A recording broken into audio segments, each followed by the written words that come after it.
coming up in this read. How can anybody possibly take action when they're in that frame of mind? So they're taking back their power. Twin Flames, welcome to my channel. If you've been here before, then welcome back. It's always a pleasure to have you. So while I grapple with this very large, awkward deck, I'm just going to run you through a couple of things, okay? All the important information that you need can be found in my description box below and in my pinned comment below. I do highly encourage everybody to read my pinned comment below, because there's way too much misinformation out there about what twin flames are and what they're not, and hopefully I can help to dispel a couple of those myths and actually discourage some from pursuing an unhealthy relationship, okay? As always, this is a general reading, so it is not going to resonate for absolutely everybody. You only take what's resonating specifically for you, and you leave what doesn't for someone else, all right? Please also do respect the tarot and approach it with patience, an open mind, and without expectations. And finally, if you don't want to miss a video, then subscribe and stay notified. Okay, so I do apologise for the really awkward shuffling there. As I say, this deck, it's a beautiful deck, right? It is really well thought out and everything. It's just the card stock and the shape is really difficult to handle. So it does look awkward when I'm using it. Right, anyway, it's the messages that's important, right? So you have your first card out, the Sustainer. It pertains to the Peacemaker, the Upholder, the Preserver. In its light attributes is abundant, generous, supportive and reliable. In its shadow aspect, and I will read both because, you know, the positive and negative polarizations are equally as important, okay? Overworked, resentful, trapped and tired. So this first energy, the Sustainer. Okay, so the first thing, I'm getting like a 10 of Wands vibe off of this one.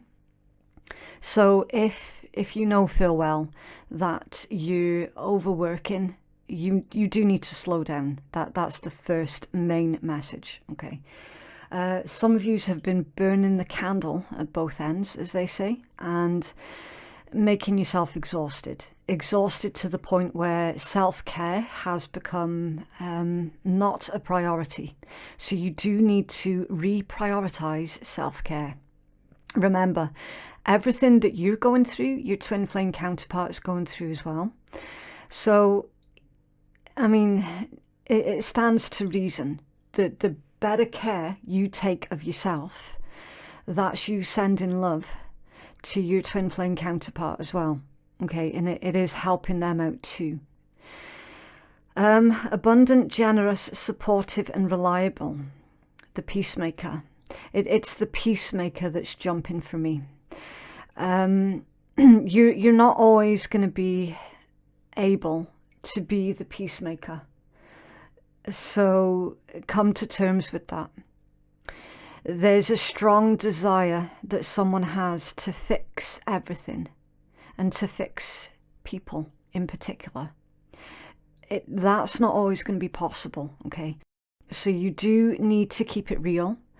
Yes, your intent is amazing. It's beautiful. It's very, very honorable. You need to keep it real, okay? You're not going to be able to fix everyone. You're not always going to be able to be the Peacemaker.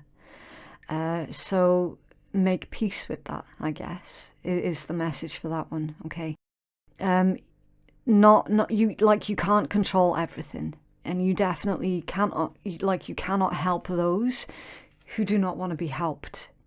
So keep it in perspective, all right?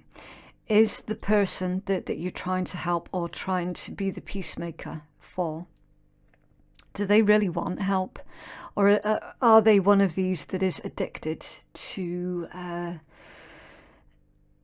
being depressed? And that does sound like a strange thing to say, but it's difficult to explain properly. If you're dealing with someone who really does thrive on the whole woe is me, The world is against me. Nothing is in my control. I have no control over anything. It's like, can you honestly really help somebody like that?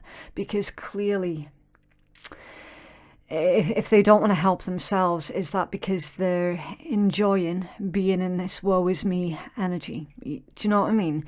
So keep it real, okay? You then have the womb, the nest, the belly, the origin, nourishment, harmony, warmth and love in its light attributes. So that's like Mother Earth, Mother Nature. It's the fixer, isn't it? It's the healer. It's the mother energy.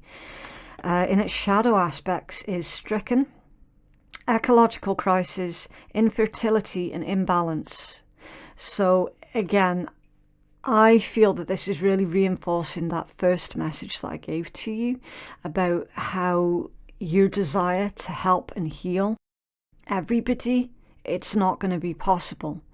And it's is reinforcing that, again, whether you identify as being feminine, masculine, gender fluid, it makes no difference, okay? This is character traits of somebody. Somebody has the character traits of wanting to be a mother, the mother, the nurturer, the caregiver. Again, your discernment is being called for because you're clearly being a caregiver, a nurturer, a peacemaker to an individual who is either taking advantage of your good nature or is not wanting help. So you're basically banging your head up against a brick wall. Your best option is to turn that inwards, okay? Because if things are as imbalanced as what these cards are indicating they could be, then it means that you're not giving yourself enough love and nurturing and time because it's being spent elsewhere, okay? You then have the thread, the path, the vein, the circuit. In its light attributes, the circuit of meaning within the chaos. In its dark attributes is binding, frustrating and taut. Taut, like tight, tense, very, very tense.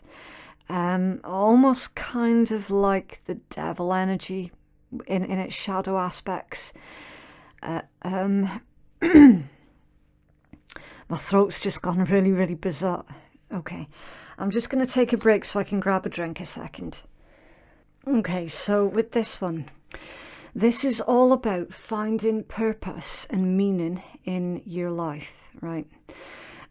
So the general consensus with this particular card is all about finding the path back to you, which is really interesting given the fact that I've already explained with these two that some of you have not been putting enough time, energy and love into yourself.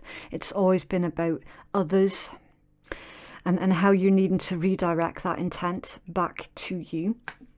And then you've got finding the path back to you, rediscovering who you truly are. This is like living in your true purpose. So either you're trying to find your true purpose in life, and if that's the case, all you have to do is follow that internal thread, which pertains to like your interests. So follow your interests and that will lead you to your true life purpose. And for others of you, you're trying to get back in touch with your true life purpose. So something that you used to do, you gave it up. And now you're trying to find your way back to it because you're feeling that pull. This is all about that soul pull. Your soul is pulling you towards something, and that something is your true life purpose. It's beautiful. Okay, so with that being said, I'm going to start pulling your tarot, and we're going to get information on your twin flame connection, and we'll find out what's going on there for you, okay? Have a 9-card spread, please, for our Twin Flame Collective.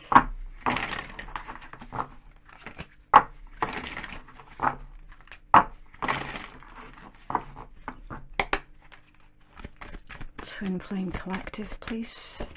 Oh, that's reversed. Straight out the door. Okay, Knight of Coins in reverse. It's Virgo energy. It can indicate someone being very, very stubborn, someone being lazy, or something not working. We'll find out. What's going on for the Twin Flame Collective, please?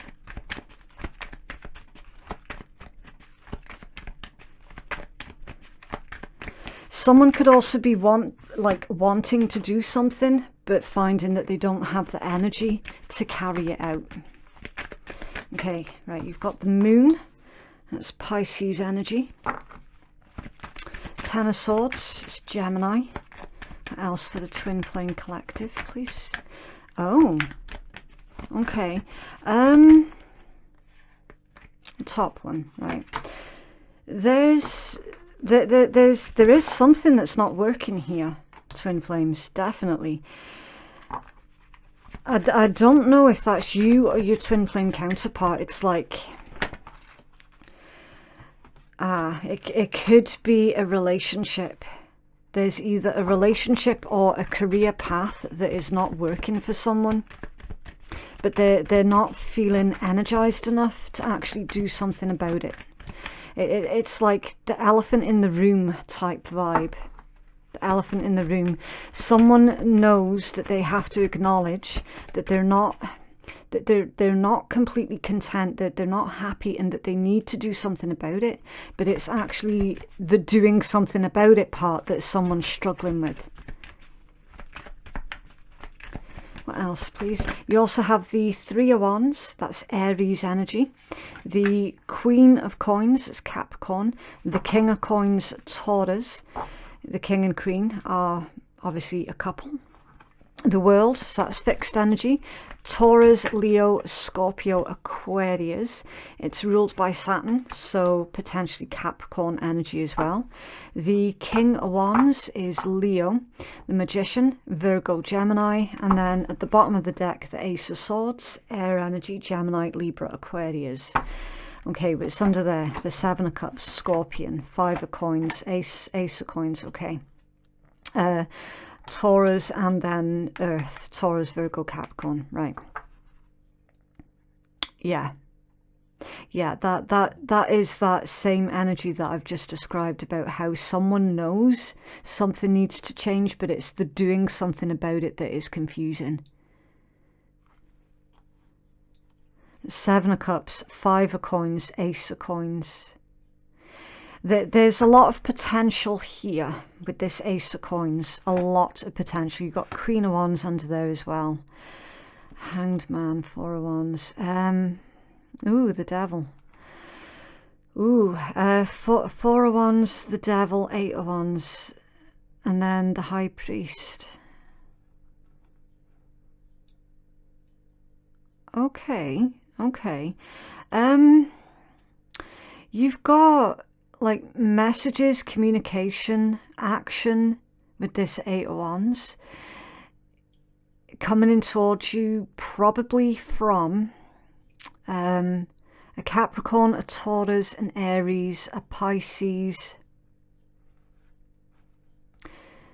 possibly. There is a message about a commitment here as well. Four of Wands, the Devil, Eight of Wands, Taurus, with the High Priest. That's like someone's made a promise or a deal with someone else, and they're struggling to get out of it with that Devil energy. That they're struggling to get out of a marriage, a commitment, a career path. It's definitely a struggle, because it's like, look, I've made a promise already someplace else, and I don't know if I can get out of it. I don't want to be breaking my promise. I can't break with tradition, something like that. It's a strange energy, because then you've got like the Ace of Coins, the Queen of Wands, and the Hanged Man. So That's like, I'm getting a really lusty vibe off of that Queen of Wands. So someone is lusting after someone else or something else, and they definitely want to pursue it, but they don't know how to break the chains with the devil energy from something else that they've already committed to. And the problem is that they're wanting to be committed to you, if this is strictly a romantic situation with a twin flame counterpart, then they would want to be committed to you. Or if not, then it's about them wanting to be committed to a career path that has more meaning with the High Priest. Ace of Swords, Seven of Cups and the Five of Coins. Yeah. I'm going to have to clarify this little group here. Can you tell us more about this energy, please, for our Twin Flame collective? Ace of Swords, Seven of Cups, Five of Coins. Why is this here, please, for the Twin Flames?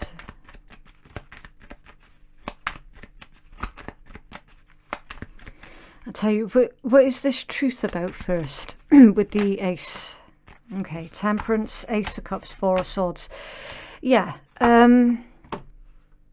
Okay, Sagittarius, Water and Libra energy. The truth to the situation, Twin Flames, is your counterpart. This is leaning more towards the romantic side, right? Your counterpart does love you. There is evidence of love all over this read, right? They don't know what to do about it, though. It's a confusing situation for them.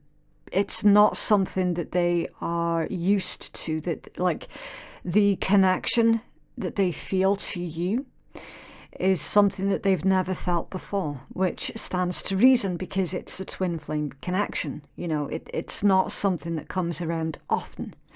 It is very, very intense. It is very, very life-changing. And for those who are in true twin flame situations will know exactly what it is that I'm talking about. It's like all of your pre-existing beliefs are ripped away. Like, they're just ripped away in such a manner that it leaves you standing there and looking around and going, fuck, so what is real? Do you know what I mean? They're going through that exact experience. They know full well that there is something out of this world, something very divine about this particular love. But again, Four of Swords, it's like they're sitting there asking themselves, well, what am I supposed to do with it? You know, they've had their entire world as they know it flipped upside down, and they're standing there going, what am I supposed to do with this? It is very, very confusing for them. Really confusing. Seven of Cups, Five of Coins. Now, this group of cards here was to clarify the Ace of Swords, which is the truth, the revelation, the breakthrough. So there's some kind of advancement here to the situation, because they're actually acknowledging, yes, I love this person. I do. Whether I'm with them in a relationship or whether we're still apart makes no difference to me. The love is still there. The love is a constant. So whatever it is that you've been doing, Twin Flames, keep doing it, because your counterpart is clearly feeling your energy still. You're both feeling each other's energy still, and that there's still a lot of love here, that you're both feeling the love. And again, it's like, don't lose grip of the word love. There are so many different types of love out there. So for example, that the love that you have for your children is going to be different from the love that you have towards your partner, that the love that you have towards your partner is going to be different to the love that you have towards your pets, or at least I would hope it would be. Do you see what I'm saying? So it's like twin flame love, again, is a different kind of love. Now, for some people, yes, it can be that sort of lusty, sexual desire love. For some, it can be that type of love. And for others, it can feel more like a sibling, the love that you have towards a sibling. Do you know what I mean? It just depends on like what type of twin flame dynamic you have.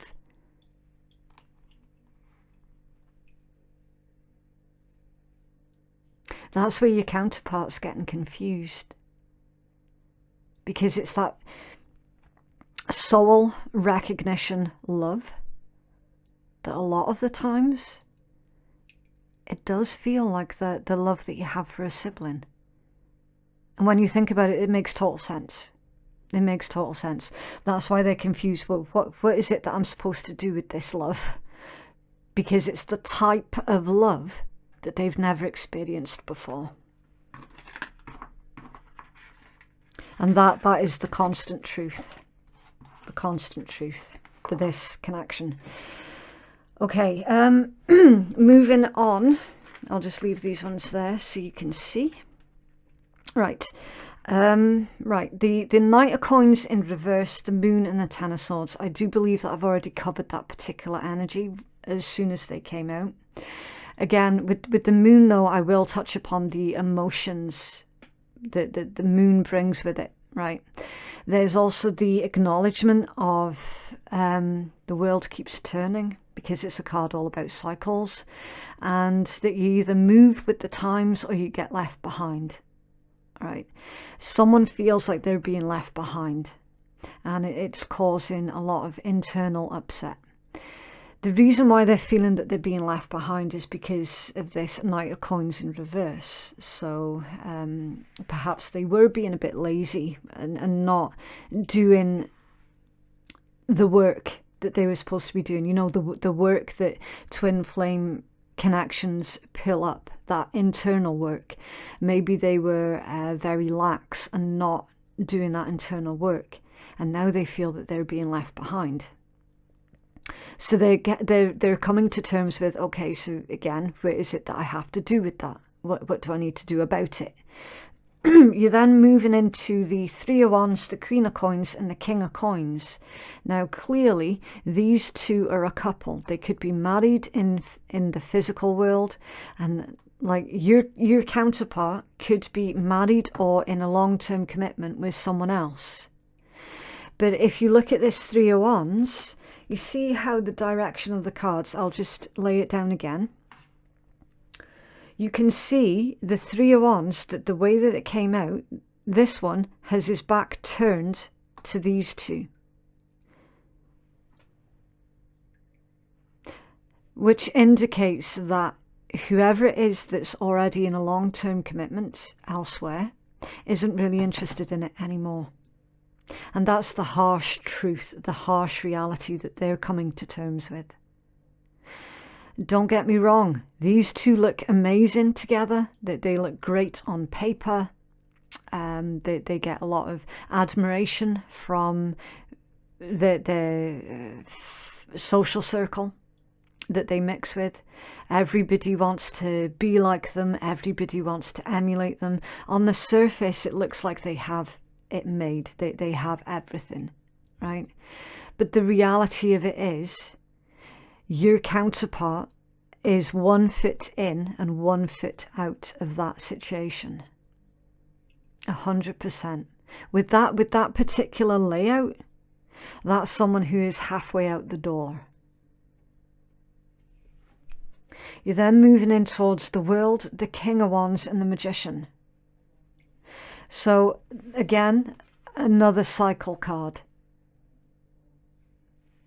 Because it's all about old chapters coming to an end, brand new ones beginning. And also it's a card of victory as well. That's what we always forget to mention about the World card. It's not just about something beginning or something ending.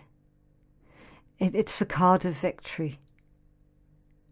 So this old cycle is very, like, coming to an end is very good news. Can you tell us more about the World, please?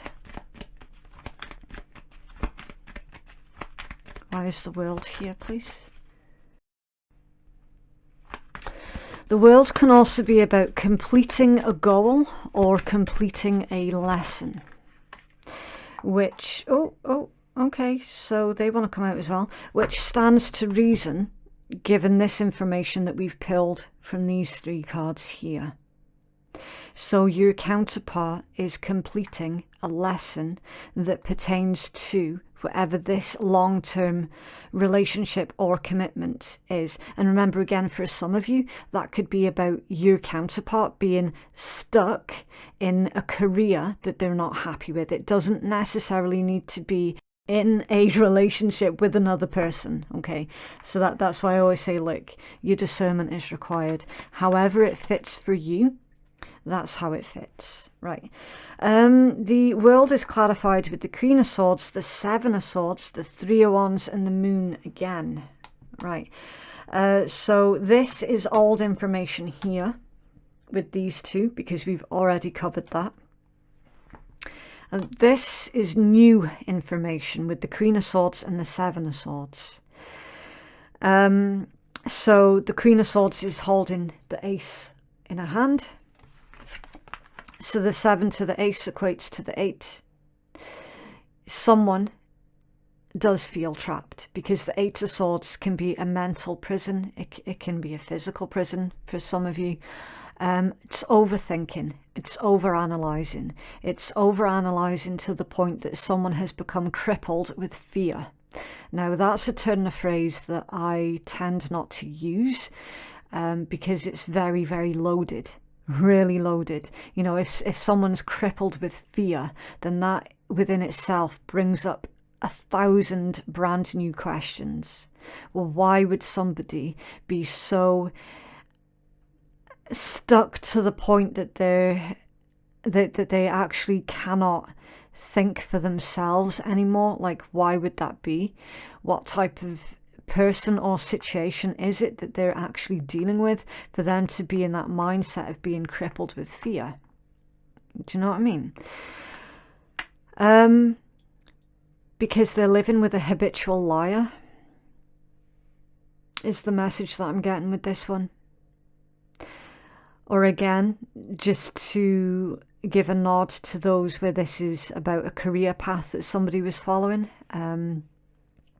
that's no longer in alignment with them, then they were lying to themselves, and that they were trying to make something work for a long, long time, and it just didn't work, no matter what they tried, which is a big nod towards the energy that we had in your first 3 oracle cards that came out. Either someone's dealing with a habitual liar, or they were lying to themselves. This is the goal or the lesson that is being complete, or in the process of being completed. Okay.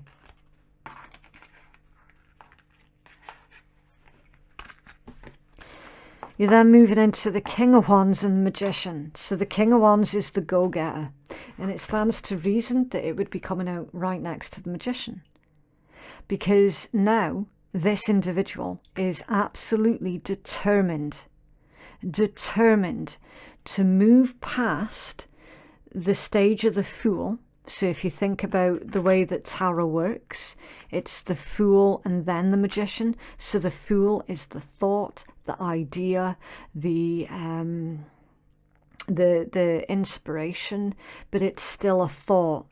The Magician is the next stage that you take into pulling your idea out of imagination and bringing it into your physical reality. That's why it's the Magician. It's also the doer. So someone's recognizing, I do I do have power. And I can use it, and I should use it. Because if you remember, with that crippled in fear, how can anybody possibly take action when they're in that frame of mind? So they're taking back their power. That's why it's the King of Wands right next to the Magician. They're full on taking back their power, finding their strength, and finally dealing with the shit that they have been ignoring for so long. As painful as it is, or gonna be, that is exactly what they fully intend on doing. They fully intend on doing that work and getting the things sorted that they should have been dealing with. Yeah, you got the Knight of Cups under there. Because of that love. Because of that love energy that yous have been sending to each other. Now, of course, there is no guarantee that you two are going to end up in a full-blown union with each other. It's not going to be the case for absolutely everybody, because remember, I've already described the different types of love. And not all twin flame counterparts love each other in the way that it can be in a physical union. All right, but for some of yous, it can be. And for some of yous, it will be. It's not going to be the case for everybody, but I'm just telling you the reason why this world energy is playing in. Why is this happening? That there's always a catalyst to this energy. The catalyst to that energy of your person getting their head out their ass, for lack of a better phrase, is because of that love. It's absolutely beautiful. Yeah, 5 of Cups, the Knight of Swords, the 10 of Coins, the 5 of Swords, the Empress, Strength, and the Emperor. Wow. Divine feminine and divine masculine counterparts sharing each other's strength. Fueling, energetically fueling each other. And remember, strength can be a very strong soul connection as well. That's what's been giving you both that courage as well to continue. That courage not to give up on yourselves halfway through. Yeah, 5 of Swords, 10. Yeah, it's all there. It's all there. Okay, right, let's keep this thing moving then. What else can you tell us, please, for the Twin Flame Collective?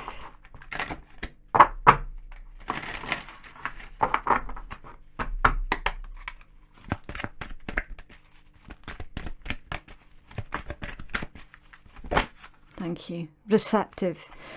So that's divine feminine energy. Be ready to receive what fate has planned for you. So whether you identify as being feminine, masculine, gender fluid, makes no difference. We all have divine feminine and masculine energies within us. It's just the polarization of the energies, how we balance them, how we utilize them. You're being encouraged to lean a wee bit more into your internal divine feminine energies and be ready to receive what fate has planned for you, what the universe has planned for you. Okay, it's absolutely beautiful. And look at the bottom of the deck, I cannot make it up. You have seen me. I have not paused the camera or anything. I don't do bullshit like that during the reads. You have seen these cards come out. Union at the bottom of the deck. The union of divine soul counterparts is a miraculous event that begins when you least expect it. So whatever the word union means to you is what that union is going to represent. Because remember, I've already explained different types of love, different types of union. For some of you, it will be a romantic union with your twin flame counterpart. For others of you, it'll be more of speaking on regular, speaking in the physical on regular occasions, being best mates with them. That can also be a union. It's beautiful. Can we have a healing message, please, for the twin flame counterparts.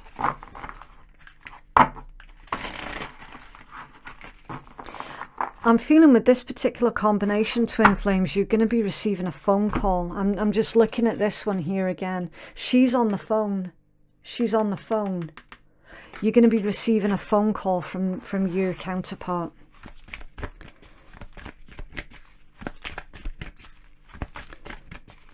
And they're going to speak to you in such a way that is very, it's very vulnerable. With that Knight of Cups energy, very, very vulnerable, very, very honest. Yeah, it's just really, really nice. Okay, so that one wants to come out.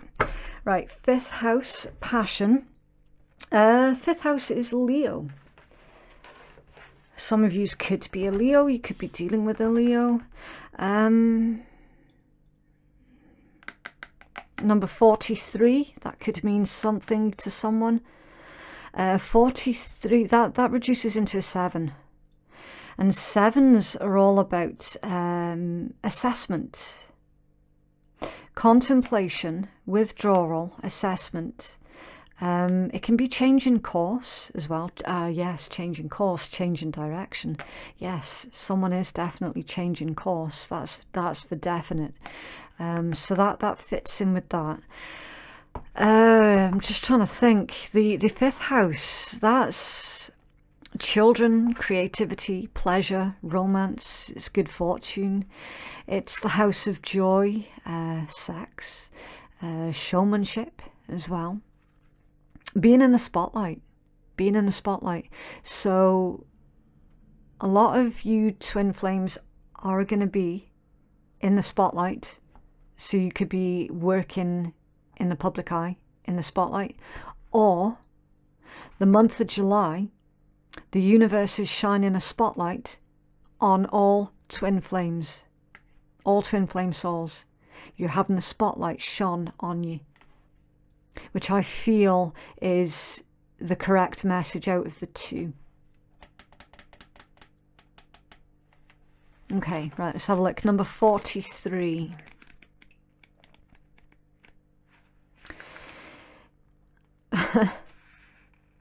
Right, so it says if your chart, so they're on about like your birth chart, if your chart was a village map, the 5th house could represent the outdoor cafe on the square where romance hovers, where teenagers meet, and where children run around the edges, where the music wafts, a poet speaks.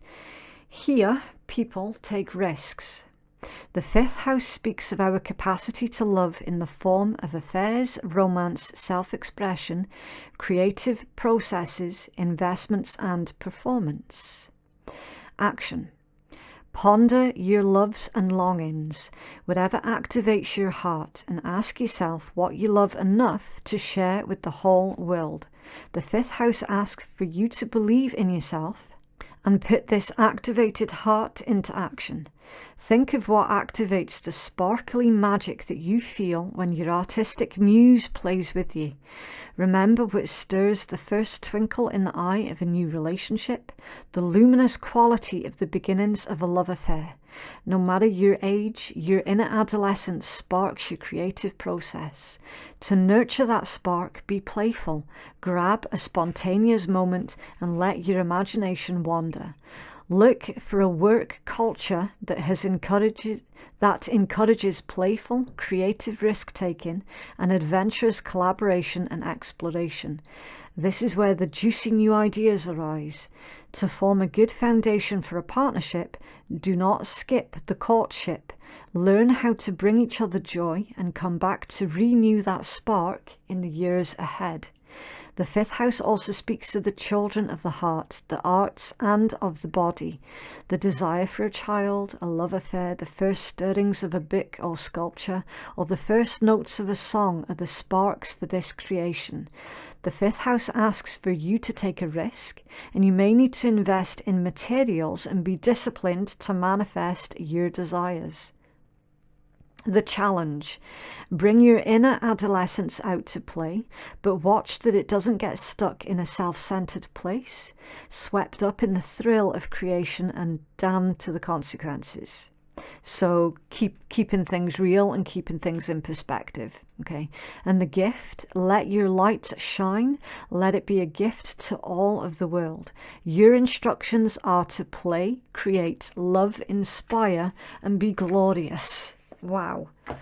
I don't know what else I can say about that particular energy. I do believe it has spoken perfectly well for itself.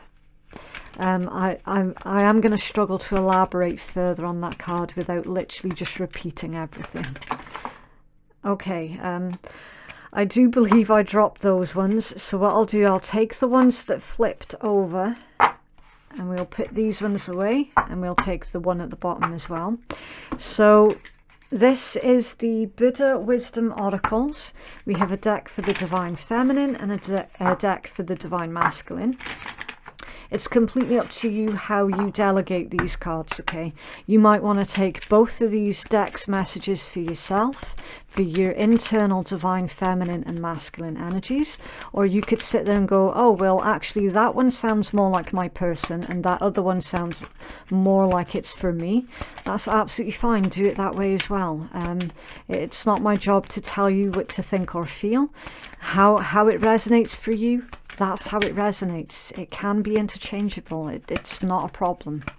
Right, so from your Divine Feminine deck, you have Still. Pure from the beginning of birth, no impure thoughts, words and deeds could taint your noble self. Okay, so that, for me as a reader, is about criticism and being criticized, and not internalizing the criticisms of others and carrying it around as if it's your own criticism of yourself, right? Wisdom dispels ignorance. So yes, definitely some of you have been heavily criticized by those who suffer from severe ignorance. Exert yourself with thoughts of benevolence and be soft in your speech, so you can say what you mean and mean what you say without the need to become abrasive and without the situation resorting into an argument. Okay, right, and then the Divine Masculine is your work is to discover your work, and then with all your heart give yourself to it. That's fucking spooky given the context of what we saw in your tarot spread, because that is exactly what was going on in that spread. Exactly. And then go beyond likes and dislikes. Free yourself from attachment. Yep. Again, really spooky because we saw that as well. As clear as day. Ooh, okay, a bit of an intense read, so I'm going to lighten the energy by using the Get Your Deck Out Oracle. And this is just a bit of fun at the end of the read, just to, you know, put a smile, a bit of a laughter back into the read, because that is, you know, twin flame connections can be really serious. So, as I say, laughter is the best medicine, so let's go for it. What would happen if you turned your light all the way on? Can you even conceive what would happen if you didn't dial things down? How about you ramp those amps all the way up, you beauty? And if those fuckers don't need to wear shades, you are still hiding. So shine. Yeah. So do you remember when I said about the heavy criticisms of others? Usually you will find that when someone is criticizing you constantly, it's because they feel threatened by you, your essence, whatever it is that you have to give to the world, and they feel threatened that basically you're taking their power away from them. It's a really twisted way of thinking. It usually 9 times out of 10, those who criticize others constantly is because they're high on the narcissistic spectrum and they just can't help themselves. And they view the world as everything, like everything is limited. So that they view love as a limited resource. They view power as a limited resource. They view happiness as a limited resource. So if you're getting these things, then it means in their head that there's not enough for them to get. So you see how that works. That's why they feel the need to take from others. Because they haven't clicked in their mind, oh shit, these things I create for myself in my own life, and it's unlimited. It's unlimited according to how much I create in my own life. That's how it works. So they would sit there and criticize others to stop others from being successful. So shine your light even brighter. Dazzle those fuckers. You don't reduce yourself down in size to make someone else feel comfortable. You shine that light even brighter and you make them go blind. At least temporarily. Okay. Really, really lovely read. That is what I have for you. If you feel that you could benefit from a personal reading that is more catered towards your specific needs, then you can place your booking at phoenixkeiatarot.com. Thank you so much for watching, and we shall speak again soon. Bye.